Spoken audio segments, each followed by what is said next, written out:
Hi, this is Praios and I'm a professional gambler. And yeah, today I want to teach you on how to be a home game hero.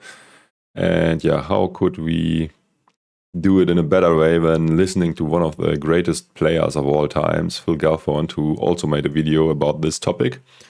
Yeah, let's see what he has to say, and then I will also give my commentary to this. So, starting. So, top 5 tips for beating your home game. So I can see why people would ask that and look for that and want that. I don't think it's a great top 5 list because it's kind of really the same things as just beating a poker game, like getting good at poker.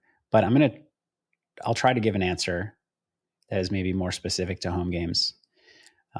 I think his first point already is not correct. I think home games are often quite different to normal poker games, especially if you compare them to online, because online people are often way better, way more skilled. And yeah, this means you have to be playing close to GTO and optimally, while in home games, people most of the time play very bad and suboptimal. So you have to use a strategy that's way more exploitative than in the normal online games.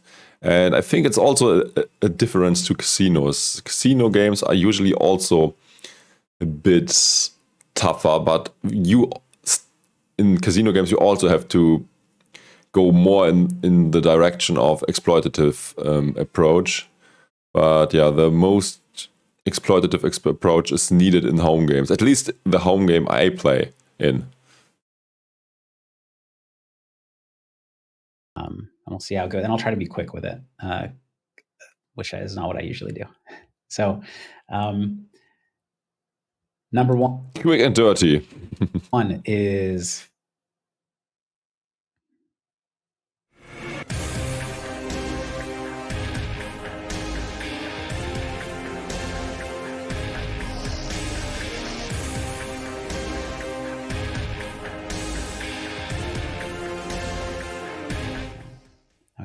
number one, you could probably play tighter than you're playing.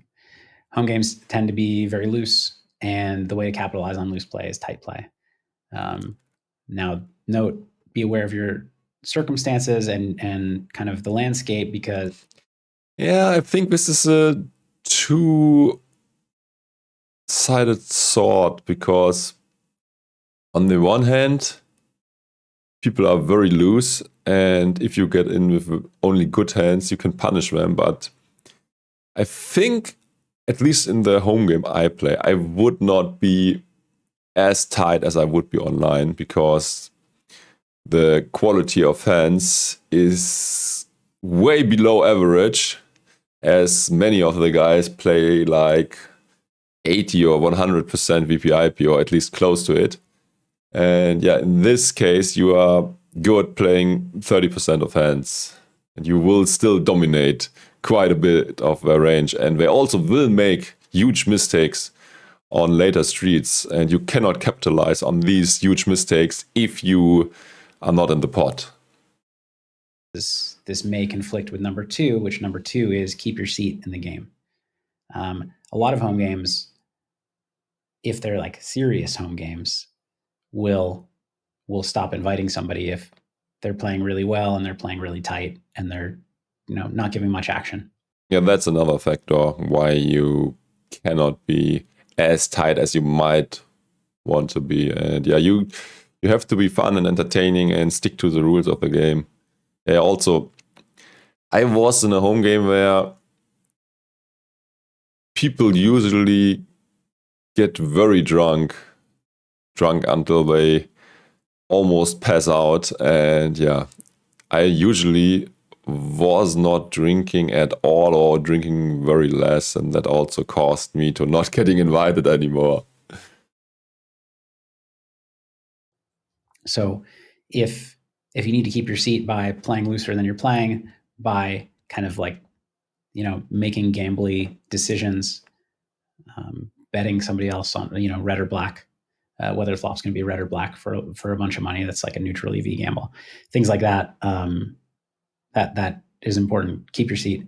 The main way you keep your seat, though, is actually just by being a cool person to be around, which is something that you could work on just in life in general. It's not. Yeah, that's why it's very hard for me to keep a seat, because I'm not a fun person to be around. Yeah, just joking. Although I think actually there's a bit of truth behind that, because I'm not an outgoing person, and there are definitely people who are probably more entertaining than me.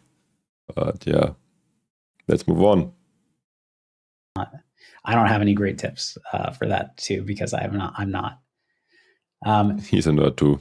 Number 3, take advantage of the information that you get in home games. In home games, it's a lot more casual an environment, and so people will talk about what they had a lot more than they would in a casino. They'll talk about what they were thinking a lot more than they would in a casino. They'll talk about how they think you're playing.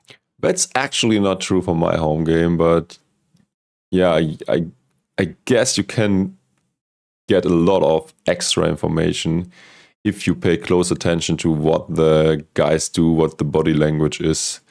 But yeah, this usually, I mean, it's a good tip, but for me it's very hard, because usually in home games this is not much is at stake, and I'm trying more to have a good time than winning. I mean, I still try to win, but I'm not maximizing EV by playing the best I could. And yeah, also enjoying myself is not paying attention to every single detail. When people do things, what do they do when they are bluffing? I mean, you generally have a good time, talk to people and stuff. And yeah, then you cannot be paying as much attention as if you... It's also not, especially if people get drunk, they might give away more stuff than they should. So yeah, definitely good advice, but hard to keep up if you have to get drunk too, and also if you try to be a good person to be around and chat with people and make jokes and stuff, then it's hard to do all the things at the same time. Much more than they would in a more serious game, and you can use all that information to your advantage to make better decisions. Number 4 is spend a lot of energy profiling players and developing reads on players. The thing about a home game compared to a casino game, especially in a large casino in a like large poker town, is that you play with the same people again and again. And so reads that you develop on somebody can pay dividends for a very long time. So focus a lot of energy on getting reads. When somebody shows down a hand that you're not involved in, make sure you're paying attention. And you don't have to forego all social interaction. You're supposed to be having fun as well. Yeah, he's right about that too. Good advice. But it's very easy we fold our hand and we're not involved in the pot. We just stop paying attention entirely. We notice that the pot's getting shipped to somebody, but we didn't even see what happened. Those reads that you develop, especially in the early going, are going to be really valuable. And so spend time in the early days developing those reads. And then in the later days, you'll have those reads. You won't have to pay as much attention. You can, if you really want to relax and have more fun, do it then. Good advice. Number 5 is just study poker. Just like any form of poker, studying, ideally, I would say from training videos, you can study solvers, but solvers are, home games tend to play very far from optimally. And so studying solver can only... Yeah, that's what I said in the beginning. Can only get you so far, or I guess the better way to put it is, it's not the most efficient use of your time. Getting excellent at optimal play is not going to be the best way to take advantage in a home game. And so I would say training videos, maybe this is now bleeding into number 6, but get, have some friends that you talk poker with, maybe from your game, from another game. And that's probably bad advice, because the home game dudes are usually not the greatest players, and if you get advice from people who don't know what they are doing, this is not helping too much. And if you get advice from someone, you have to make sure first that he's competent. Kind of advance your strategy or your ways that you adapt to that particular game and these particular players, that's where your energy should be focused. Okay, that was it. Very short stream as it seems. I will also give my top 5 for my home game. Don't get as drunk as all the other guys. Try to be way less drunk and drink the minimum amount necessary to stay in the game. Play less than 50 VPIP. I mean, when you are already ahead of the ranges of almost everyone else. So what is another tip? I guess, hard to come up 5 tips. But these were 2 which are specific to my home game. And also don't lose your seat as I did. I mean, I probably could play there again, but then I had to get drunk as shit as well. So, and that's not actually worth it. Did me also, I mean, this game was like very, very insane. I mean, we played like 10 cent, 25 cent blinds, so it's not insane stakes or something, but it happened in every session where someone was like up 1k and another guy losing that much. So this played a lot bigger than it actually was from the stack size, because people were straddling. Often we had like 1, 2, 3 straddles, or the whole table was straddling. And then you played way less blinds effectively. And people also, when 10 euros went the pot pre-flop, this is like complete normal happening, because some maniacs are in the game that love to 3 and 4 bet no matter what the hand is. And also some fish or guys that just want to have fun were cold calling like 10 euros with like Jack 10 offsuit and stuff. So this was a very crazy game. Also, I have actually a number 3 advice. I think in this environment it helps a lot if you keep your stacks small. I mean, if you bust, then just reload for the minimum. So that in my case is $25. And when everyone else has like 200 euro stacks, it's very